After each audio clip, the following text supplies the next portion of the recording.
نحمده ونصلي على رسوله الكريم اما بعد فاعوذ بالله من الشيطان الرجيم بسم الله الرحمن الرحيم رب اشرح لي صدري ويسر لي امري واحلل عقدة من لساني يفقهوا قولي۔ کل ہم نے عمرے کے بارے میں پڑھا تھا کہ کس فعل پر عمرہ تمام ہو جاتا ہے، مکمل ہو جاتا ہے۔ حج تمتع کرنے والے حج کے مہینوں میں احرام کے ساتھ جب میقات کراس کرتے ہیں تو پہلے عمرہ کرتے ہیں، عمرہ کرنے کے بعد احرام کھول دیتے ہیں اور باقی دن مکہ میں گزارتے ہیں، یا بعض لوگ اس دوران کچھ دن مدینہ میں گزار کر واپس آتے ہیں۔ یہ دن بہت قیمتی دن ہوتے ہیں۔ انسان جب اللہ کے راستے میں ہوتا ہے، عبادت کے لیے گھر سے نکلتا ہے، تو اس کو اپنی پوری توجہ پھر اللہ ہی کی طرف رکھنی چاہیے اور اس وقت کو اچھی طرح استعمال کرنا چاہیے۔ مکہ ہو یا مدینہ، دونوں جگہ مسجد میں نماز پڑھنے کا اجر و ثواب عام نمازوں کی نسبت بہت زیادہ ہو جاتا ہے۔ اس لیے سب سے زیادہ اس بات کی کوشش کرنی چاہیے کہ باقی کاموں کے مقابلے میں نمازوں کی پابندی جماعت کے ساتھ، خصوصاً مردوں کے لیے، اس کا بہت زیادہ اہتمام کریں۔ پوری کوشش کے ساتھ وقت سے پہلے مسجد پہنچ جائیں تاکہ تحیت المسجد ادا کر سکیں، اذان سن سکیں، اس کا جواب دے سکیں، پھر اذان اور اقامت کے بیچ کے وقت میں سنت ادا کرنے کے ساتھ ساتھ مختلف دعائیں مانگیں، کیونکہ وہ دعاؤں کی قبولیت کا وقت ہوتا ہے۔ اس لیے خاص طور پر دن کا ٹائم ٹیبل وہاں رہتے ہوئے اس طرح بنانا چاہیے کہ نمازوں کے اوقات کی حفاظت ہو سکے۔ ویسے تو ساری زندگی میں یہ کرنا چاہیے، حافظوا علی الصلوات والصلاة الوسطی وقوموا للہ قانتین، نمازوں کی حفاظت کرو، خاص طور پر درمیانی نماز کی۔ لیکن چونکہ وہاں جا کر انسان ایک ٹریننگ سے بھی گزر رہا ہوتا ہے، ایک تربیتی مرحلے سے گزر رہا ہوتا ہے، تو اس میں انسان کو سب سے زیادہ اہمیت اور سب سے زیادہ اس کا فوکس نماز پر ہی ہونا چاہیے، تاکہ کسی نماز کی ایک رکعت بھی نہ چھوٹے اس سے۔ یعنی اپنے تمام تر معمولات، سارا اسکیجول اس طرح بنے کہ پوری نماز ادا ہو سکے۔ پھر اسی طرح نماز کے بعد بھی اگر انسان حرم میں بیٹھے تلاوت کرے، ذکر اذکار کرے، لوگوں سے میل ملاقات کرے، مختلف لوگوں کو آبزرو کرے، ان سے کچھ سیکھے، کچھ ان کو سکھائے، امر بالمعروف کرے، نہی عن المنکر کرے، تو یہ تمام چیزیں سفر حج کا ایک حصہ ہے۔ اور زیادہ سے زیادہ وقت، یعنی حج تو چند مناسک کے ادا کرنے کا نام ہے، لیکن مکہ اور مدینہ میں اپنی موجودگی کے وقت کو غنیمت جانے کہ معلوم نہیں یہ وقت دوبارہ ہاتھ آئے یا نہ آئے، اس لیے بازاروں میں گھومنے پھرنے، ادھر ادھر کی شاپنگ کرنے، یا لوگوں سے ملاقات کرنے، یا اور چیزوں کی طرف دھیان کرنے کی بنسبت زیادہ زیادہ عبادت کی طرف توجہ رہے۔ نمازوں، قرآن پاک کی تلاوت اور اذکار کے علاوہ کثرت سے طواف کرے۔ نفلی طواف دن میں جتنی دفعہ چاہے انسان کر سکتا ہے، الا یہ کہ آخری دنوں میں بہت رش بڑھ جاتا ہے حج کے قریب ترین دنوں میں، تو اس میں پھر خواتین کو ذرا پرہیز کرنے کی ضرورت ہے، خصوصاً ایسے اوقات میں جب بہت رش ہو۔ اس کے علاوہ حج کے کچھ آداب ہیں جنہیں ملحوظ رکھنا چاہیے۔ ہر چیز کے کچھ مینرز ہوتے ہیں۔ کسی بھی جگہ رہنے، کسی بھی جگہ پر جانے میں کیا کیا چیزیں ضروری ہیں، وہ ہم سب کو عام طور پر معلوم ہوتی ہیں، یا جانے سے پہلے ہم معلوم کرتے ہیں۔ عموماً ہم مناسک تو سیکھتے ہیں، لیکن روزمرہ زندگی میں وہاں دوسرے لوگوں کے ساتھ رہنا کس طرح ہے، کیسے بہیو کرنا ہے، کیسے معاملات رکھنے ہیں، کیسا اخلاق ہونا چاہیے، اس چیز کی عموماً پرواہ نہیں کی جاتی، تو اس طرف توجہ بھی بہت ضروری ہے۔ اللہ سبحانہ وتعالیٰ نے قرآن مجید میں حج کا ذکر کرتے ہوئے کیا فرمایا؟ فَمَنْ فَرَضَ فِيهِنَّ الْحَجَّ فَلَا رَفَثَ وَلَا فُسُوقَ وَلَا جِدَالَ فِي الْحَجِّ، اور اسی طرح وَتَزَوَّدُوا فَإِنَّ خَيْرَ الزَّادِ التَّقْوَى، جاتے ہوئے ساتھ تقوی لے جائیں، اور وہاں پر جن چیزوں سے پرہیز کرنا ہے وہ رفث، فسوق اور جدال ہے۔ ان سب چیزوں سے کس طرح بچا جا سکتا ہے؟ وہ کون سی ایک خاص کوالٹی ہے کہ جو انسان کے اندر آ جائے تو ان چیزوں سے بچ سکتا ہے؟ کوئی نام لے گا اس کا؟ صبر۔ صبر آ جائے تو پھر ہی انسان لڑائی جھگڑے اور فتنے فساد سے اور جدال سے اور فسوق سے اور رفث سے بچ سکتا ہے۔ قرآن مجید میں اللہ تعالیٰ فرماتے ہیں وَجَعَلْنَا بَعْدَكُمْ لِبَعْدٍ فِتْنَةً أَتَصْبِرُونَ وَكَانَ رَبُّكَ بَصِيرًا، اور ہم نے تمہارے بعض کو بعض کے لیے ایک آزمائش بنایا ہے۔ انسان انسانوں کے لیے بہت بڑا امتحان ہے، بہت بڑا۔ ہم اپنے آس پاس کے لوگوں کی وجہ سے ہی خوش ہوتے ہیں اور انہی کی حرکتوں کی وجہ سے یا تکلیف دہ حرکتوں کی وجہ سے ہم غصے میں آتے ہیں یا ناراض ہوتے ہیں یا پریشان ہوتے ہیں یا اداس ہوتے ہیں۔ تو انسان ایک ایسی مخلوق ہے جو اکیلی بھی نہیں رہ سکتی، لیکن لوگوں کے ساتھ رہنا اس سے بھی زیادہ مشکل کام ہے۔ ہم کسی حال میں بھی راضی نہیں ہوتے، اور یہ ایک بہت بڑا امتحان ہے ہم سب کا۔ جن لوگوں سے ہمیں فائدے پہنچتے ہیں ان سے نقصان بھی پہنچتے ہیں، اور جن سے کبھی تکلیف پہنچتی ہے ان سے خوشیاں بھی ملتی ہیں۔ اس لیے ہمیں صبر سے کام لینا ہوگا اگر ہم واقعی زندگی کے سفر میں کامیاب ہونا چاہتے ہیں، اور خصوصاً حج کے سفر میں۔ جب بھی کسی کی طرف سے کوئی تکلیف پہنچے تو یہ کہہ کے صبر کر لے یا یہ سوچ کے صبر کر لے کہ اس شخص سے فلاں اور فلاں فائدہ بھی تو مجھے پہنچا ہے۔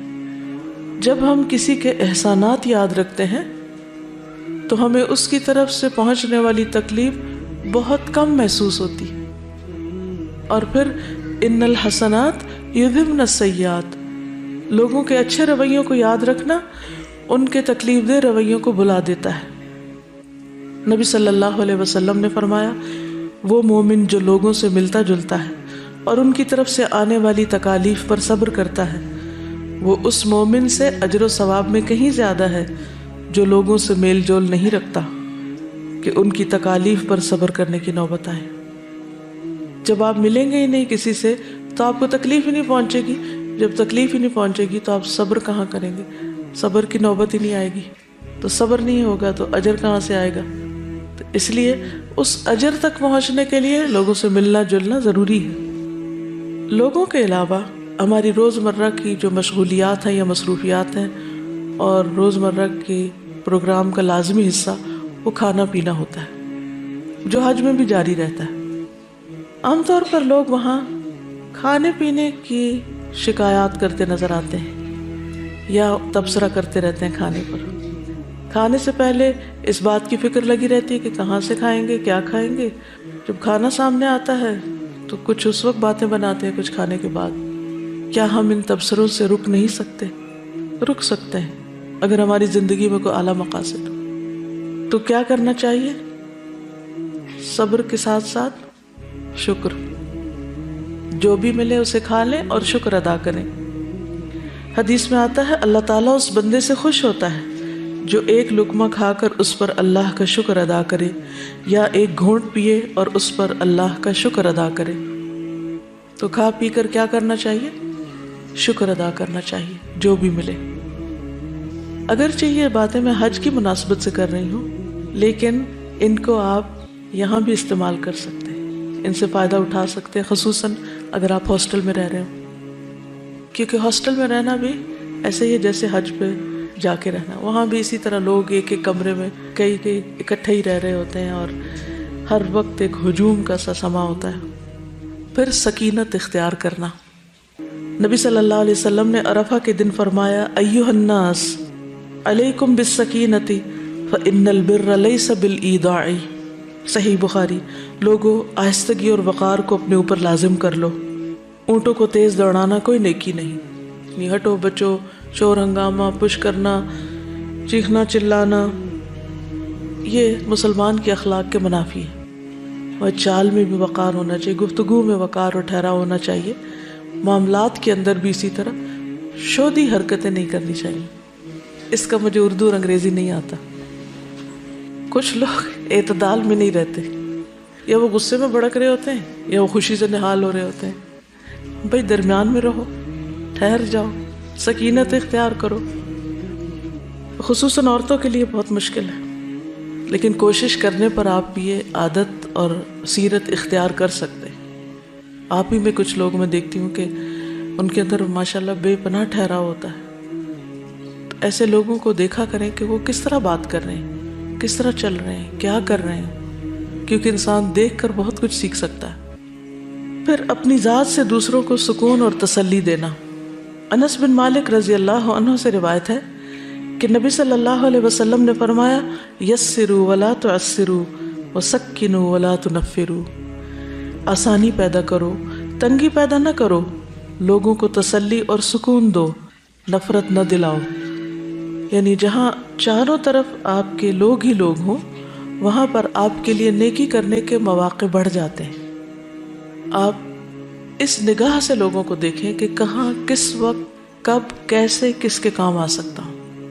میں کسی کی کیا مدد کر سکتا ہوں، کیا خدمت کر سکتا ہوں، کسی کو کوئی بھلی بات بتا سکتا ہوں، کسی سے کوئی تکلیف دور کر سکتا ہوں، کسی کو آرام پہنچا سکتا ہوں. لیکن یہ سارے کام کرتے کرتے ساتھ ہی ذکر اذکار جاری رہنے چاہیے. بعض لوگ جب دوسروں کی مدد کرنے لگتے ہیں تو ادھر ادھر کی فضول باتیں شروع کر دیتے ہیں، وہ کوئی غیبت شروع کر دیتے ہیں، کسی پہ تبصرہ، کسی پہ ہنس رہے ہیں، کسی کا مذاق اڑا رہے ہیں، کام بھی کر رہے ہیں لیکن ساتھ ایسی حرکتیں کر رہے ہیں. تو اس کی بجائے کیا کرنا چاہیے؟ یا تو اچھی بات کریں، آپ پھر خاموش رہیں، اور خاموشی سے بہتر ہے اللہ کا ذکر. جب نبی صلی اللہ علیہ وسلم سے بہترین حج کے بارے میں پوچھا گیا تو آپ نے کیا فرمایا کہ سب سے اچھا حج کون سا ہے؟ جس میں کثرت سے اللہ کا ذکر ہو. رسول اللہ صلی اللہ علیہ وسلم نے فرمایا، خیر العمل ان تفارق الدنیا ولسانک رطب من ذکر اللہ. بہترین عمل یہ ہے کہ جب تو دنیا سے رخصت ہو تو تیری زبان اللہ کے ذکر سے تر ہو. لیکن یہ اسی وقت ہو سکتا ہے جب عام دنوں میں ہمیں کثرت سے ذکر کی عادت ہو. نبی صلی اللہ علیہ وسلم نے فرمایا، 3 لوگوں کی دعا رد نہیں کی جاتی. ان میں سے ایک اللہ کا بہت زیادہ ذکر کرنے والا. یعنی اگر آپ اللہ کا بہت ذکر کریں تو اس کا فائدہ کیا ہوگا؟ آپ کی دعائیں قبول ہوں گی، اور ہر شخص یہ چاہتا ہے کہ اس کی دعا قبول ہو، اور اس کو خوش قسمت سمجھتے ہم جس کی دعائیں قبول ہو رہی ہیں. پھر امیر کی اطاعت. وبرہ کہتے ہیں، میں نے عبداللہ بن عمر رضی اللہ عنہ سے پوچھا، میں کنکریاں کس وقت ماروں؟ تو انہوں نے فرمایا، جب تمہارا امام مارے تو تم بھی مارو. عموماً گروپس میں حج ہوتا ہے، چاہے فیملی کا ہو یا کسی ملک سے جب آپ جا رہے ہو تو اس وقت اکٹھے حج کر رہے ہو، تو اس میں ہر شخص کو اپنی الگ الگ راہ نہیں پکڑنی چاہیے، اور اپنی مرضی سے قافلے سے ادھر ادھر نہیں بھٹک جانا چاہیے. کیونکہ کچھ پتہ نہیں کہ اتنے رش میں کوئی کچلا جائے، کسی کو ہارٹ اٹیک ہو جائے، کچھ ہو جائے، اور پھر آپ کو کوئی پہچانتا نہ ہو، جانتا نہ ہو، تو کتنی مشکل ہو. یا آپ راستہ ہی نہ کھو بیٹھیں، یا غلطی سے کسی لمبے راستے پہ نہ پڑ جائیں اور بلا وجہ کی مشقت میں پڑ جائیں اور آپ بہت سی اور دیگر خیر سے محروم ہو جائیں. تو اس لیے حج کے سفر میں اور کسی بھی اجتماعی سفر میں، خواہ کوئی ٹرپ ہو، کیا کرنا چاہیے؟ انسٹرکشنز کو غور سے سننا چاہیے اور ان کو فالو کرنا چاہیے. چاہے وہ گروپ ٹائم ہو یا کلاس روم ہو یا سفر میں ہو یا پھر حج پہ ہو. آپ وہاں پر دیکھیں گے کہ بہت سے ممالک کی گروپس اتنے آرگنائزڈ ہوتے ہیں، حتیٰ کہ لباس تو چھوڑو، ان کے جو بیگز ہوتے ہیں وہ بھی ایک سائز کے اور ایک رنگ کے اور ایک طرح کے اسٹریپ سے بندھے ہوئے. جس طرح اس وقت آپ لوگ مختلف رنگ کے اسٹریپس پہنے ہوئے ہیں اپنے آئیڈینٹی کارڈ کے ساتھ، تو اسی طرح حج پر بھی لوگ بہت ہی آرگنائزڈ وے میں سفر کر رہے ہوتے ہیں اور وہ اس سنت پر عمل کر رہے ہوتے ہیں. اپنی مرضی کرنے میں سہولت تو بہت ہوتی ہے، لیکن بتائیے کہ کیا ہمیشہ ہی سہولت ہوتی ہے یا مشکل بھی ہوتی ہے؟ کبھی کیا مشکل ہوتی ہے؟ کیا مشکل ہوتی ہے؟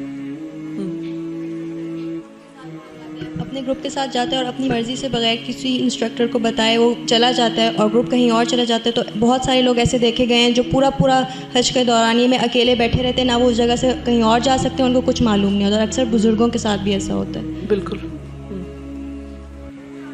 جی ہاں، ایک دوسرے کی سپورٹ نہیں ملتی. ہم اپنے علاوہ دوسروں کا بھی وقت ضائع کرتے ہیں کیونکہ وہ بیٹھے انتظار کرتے رہتے ہیں کہ کب لوگ واپس آئیں اور ہم اگلا سٹیپ شروع کریں. تو اس لیے اس سے بہت زیادہ پرہیز کرنا چاہیے کہ جہاں بھی آپ اکٹھے ہو کر جائیں اکٹھے ہو کر رہے تو جو وقت بتایا جائے، جو جگہ بتائی جائے اس کی پابندی کریں، ورنہ آپ خود کو بھی مصیبت میں ڈالیں گے اور دوسروں کو بھی۔ پھر لڑائی جھگڑے سے بچنا، بہت زیادہ مواقع ہوتے ہیں وہاں لڑنے کے، لیکن اللہ تعالیٰ نے خاص طور پر مینشن کیا ولا جدال، لڑنا تو ہے ہی نہیں۔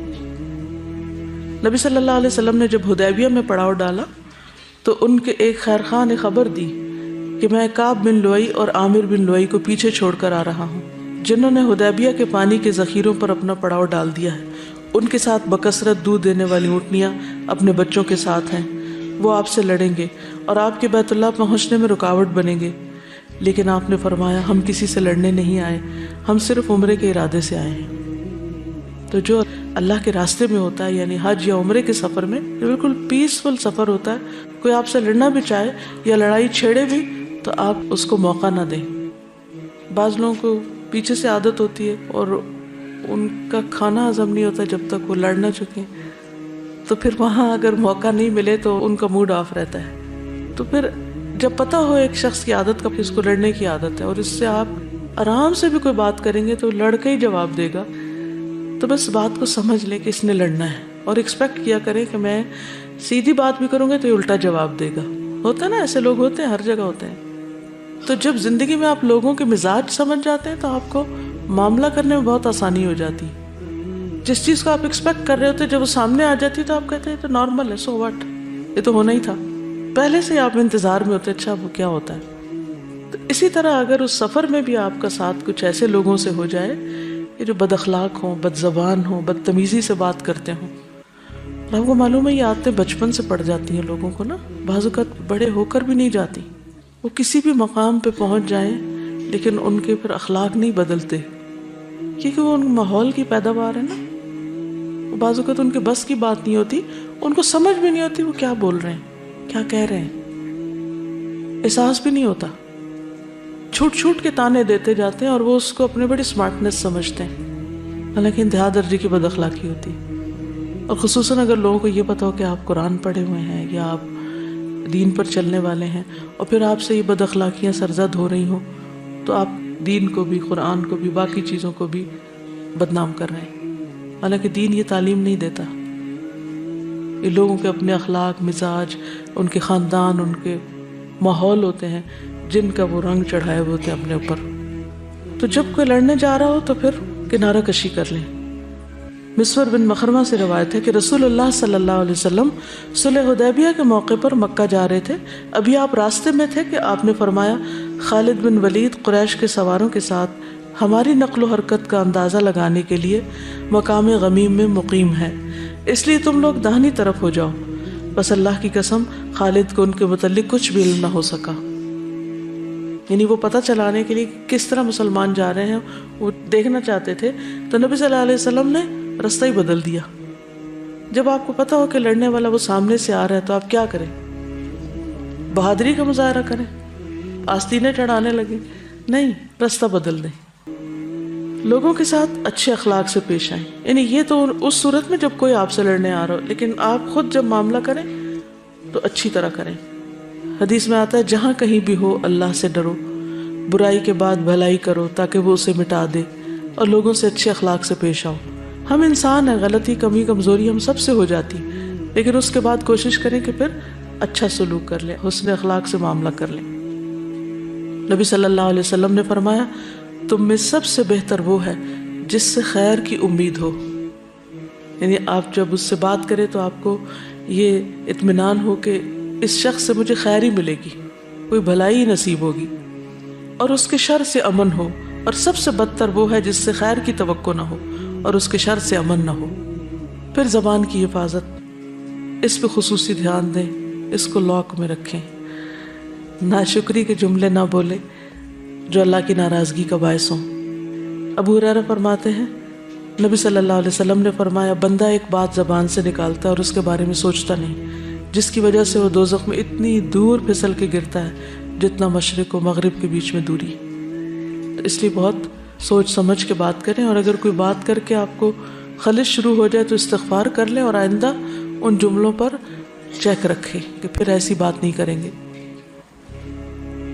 جب ہم کثرت سے ذکر کریں گے اور خاموش رہیں گے تو پھر ایسی نوبت ویسے ہی کم آئے گی۔ رسول اللہ صلی اللہ علیہ وسلم نے فرمایا اللہ اس بندے پر رحم فرمائے جو فائدہ مند بات کرتا ہے یا پھر خاموش رہ کر سلامت رہتا ہے۔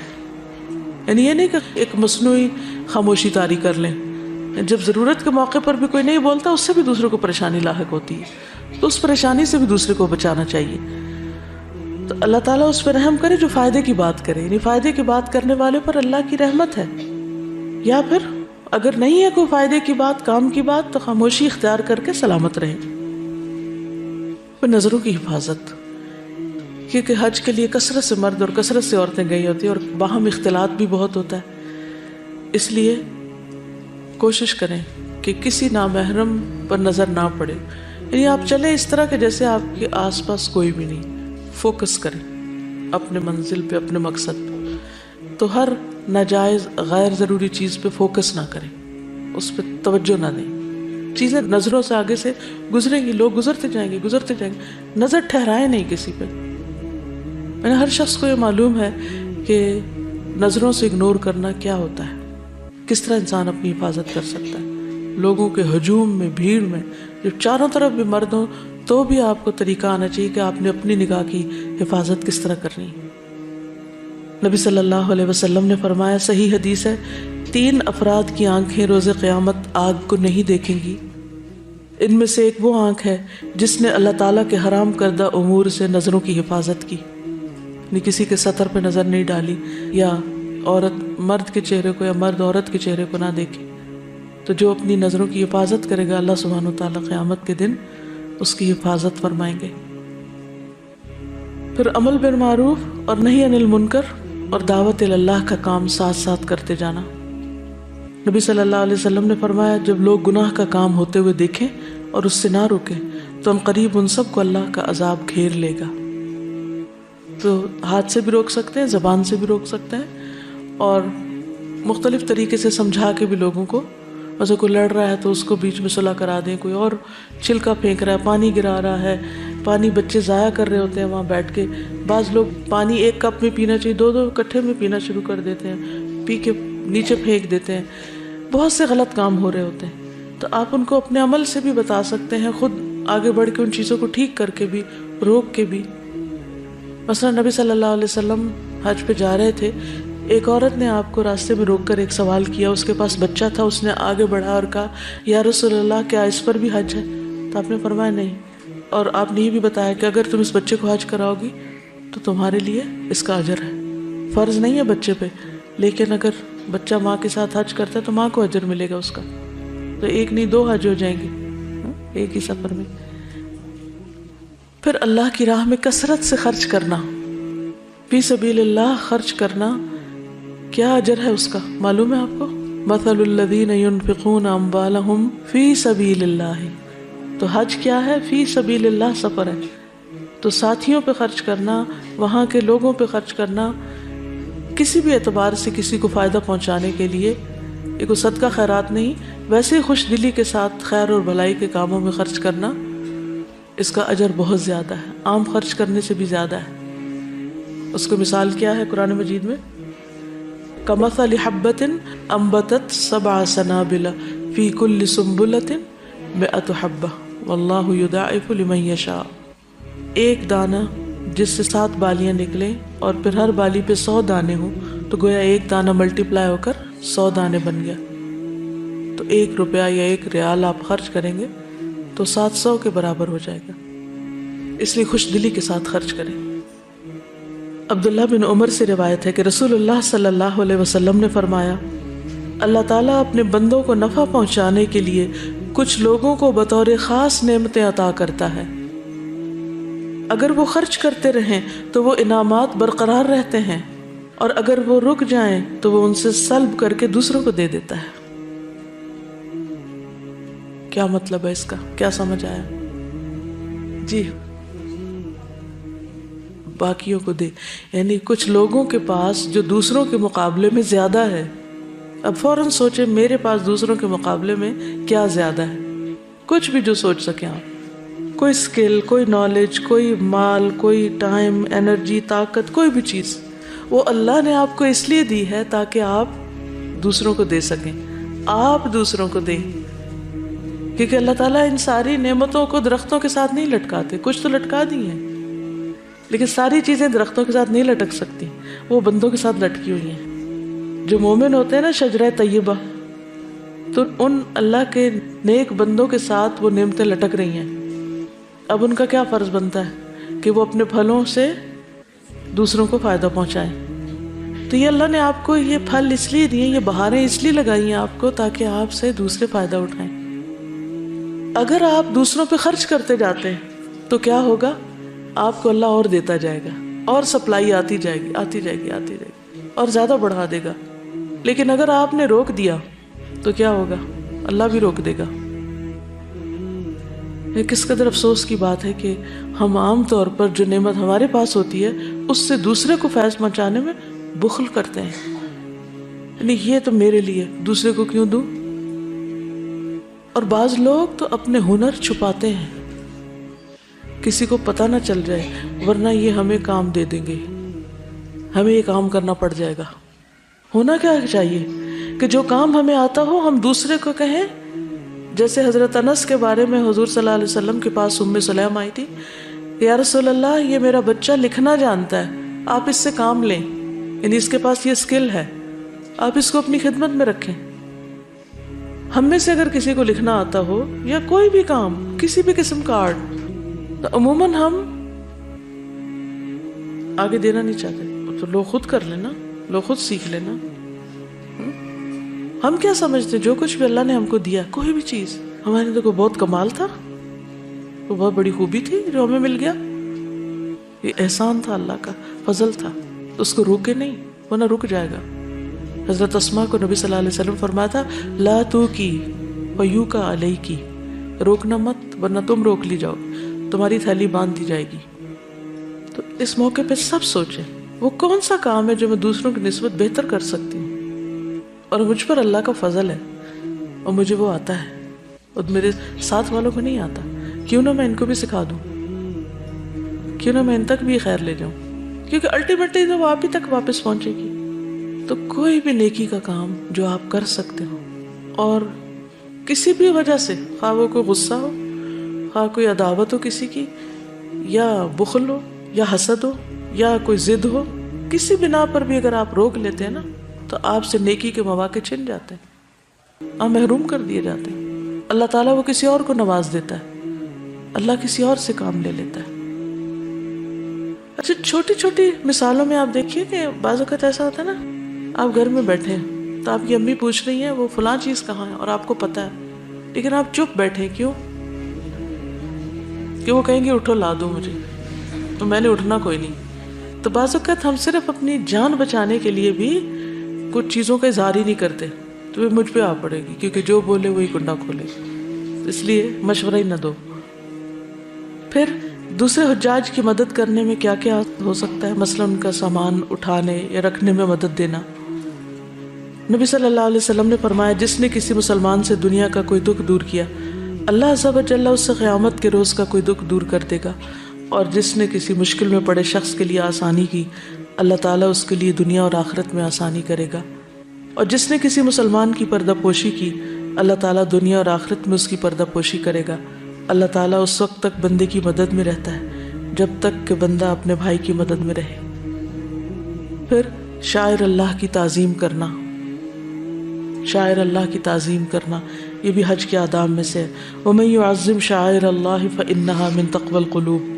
کیا کیا شاعر اللہ ہیں، مثلا جتنے بھی مناسک ہیں وہاں، خاص طور پہ مسجد ہے، کعبہ شریف ہے، اس کے آس پاس کی جگہ ہے، وہاں شور ہنگامے سے بچنا، لڑائی سے اور ایسے کام کرنے سے جو مسجد کے ادب کے خلاف ہوں.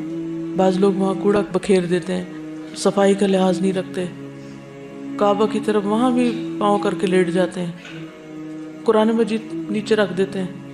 تو یہ ساری چیزیں جو ہیں یہ ناپسندیدہ ہیں. پھر یہ کہ اپنے آپ کو بیکار چیزوں سے دور رکھنا، بیکار گفتگو، بیکار کام، غیر ضروری مصروفیات، کیونکہ گنتی کے چند دن ہیں، یہ بھی ان سے پورا فائدہ اٹھانا چاہیے. اور ویسے بھی انسان کے اسلام کی خوبی یہ ہے کہ وہ بیکار کاموں کو چھوڑ دے. پھر دوسروں کی ضروریات کا خیال رکھنا، کسی کو پانی پلا دینا، کسی کو کھانا لا کر دے دینا. کچھ لوگ چائے پینے کے عادی ہوتے ہیں، بزرگ لوگ، ان کے لیے چائے لا کر دینا، یا اگر پکانے کی جگہ ہے تو پکا کر سب کو سرو کر دینا. ایک گروپ کے اندر ینگ لوگ ہوتے ہیں، کوئی بڑے عمر کے ہوتے ہیں، کوئی بہت صحت مند ہوتے ہیں، کوئی بیمار ہوتے ہیں. تو آپ اپنا مقام دیکھ لیجئے کہ آپ کہاں ہیں اور آپ کتنی نیکی کما سکتے ہیں. تو اس اعتبار سے دوسروں کے ساتھ جتنی بھی ان کی خدمت، ان کی مدد آپ کر سکتے ہو کریں، لیکن ساتھ ساتھ نیت ضرور قابو میں رکھیں. پیپل پلیزر نہ بن جائیں کہ لوگ کہیں گے واہ بھائی واہ فلاں تو بہت اچھی ہے، اس نے تو اتنی خدمت کی حج کے سفر میں کہ بس ہمیں بھولتا ہی نہیں. یہ تمغہ لینے کے لیے نہیں کریں. جب شیطان دل میں یہ وسوسہ ڈالے تو فوراً اپنے آپ کو سنبھالے کہ نہیں، مجھے تو اللہ کی رضا چاہیے. اس سے فائدہ کیا ہوگا کہ آپ اعتدال میں رہیں گے. نہ تو آپ تعریف کے انتظار میں رہیں گے اور نہ تعریف آپ کو فیول بنے گی کہ وہ تعریف کو فیول پڑے تو آپ چلیں. آپ چلتے رہیں گے حتیٰ کہ جب لوگ تعریف نہیں کریں گے یا بعض اوقات تعریف کے بجائے تنقید کریں گے تو بھی آپ اپنا کام کرتے رہیں گے، کیونکہ آپ کو پتہ ہے کہ آپ اللہ کے لیے کر رہے ہیں، ان کے لیے تو کر ہی نہیں رہے تھے. پھر یہ ہے کہ اس راستے میں جو تکلیفیں ہیں ان کا ذکر نہ کریں اور ان کو بہت زیادہ بار بار دہرائیں نہیں، کیونکہ مومن کو تو عام حالات میں اگر ایک کانٹا بھی چپ جاتا ہے تو اس پر بھی اجر ہے. اور یہ تو اللہ کے راستے کا سفر ہے. کیونکہ شکوہ کس سے کر رہے ہیں کہ اللہ تیرے راستے میں یہ اور یہ مشکل پیش آئے؟ نہیں، نادانی میں بھی ایسی باتیں نہ کریں. کیونکہ جو مسلمان جب اس کو دنیا میں کوئی کانٹا بھی چبھے اور اس پر وہ ثواب کی نیت سے صبر کرے تو اس وجہ سے اللہ تعالیٰ قیامت کے دن اس کے گناہ معاف کر دیں گے. تو ہائے ہائے نہیں مچائے رکھنا چاہیے. پھر اسی طرح اگر بیمار ہو جائیں حج کے سفر میں، علاج دوا کے ساتھ ساتھ اپنے ساتھیوں کو، آس پاس کے لوگوں کو تنگ نہ کریں، پریشان نہ کریں.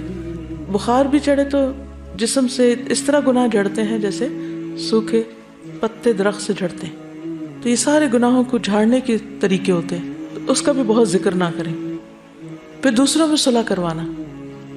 بعض اوقات آپ کے گروپ میں 2 لوگ آپس میں لڑ بیٹھتے ہیں اور وہ بولنا چالنا چھوڑ دیتے ہیں. تو صلح کرانا کتنی بڑی نیکی ہے.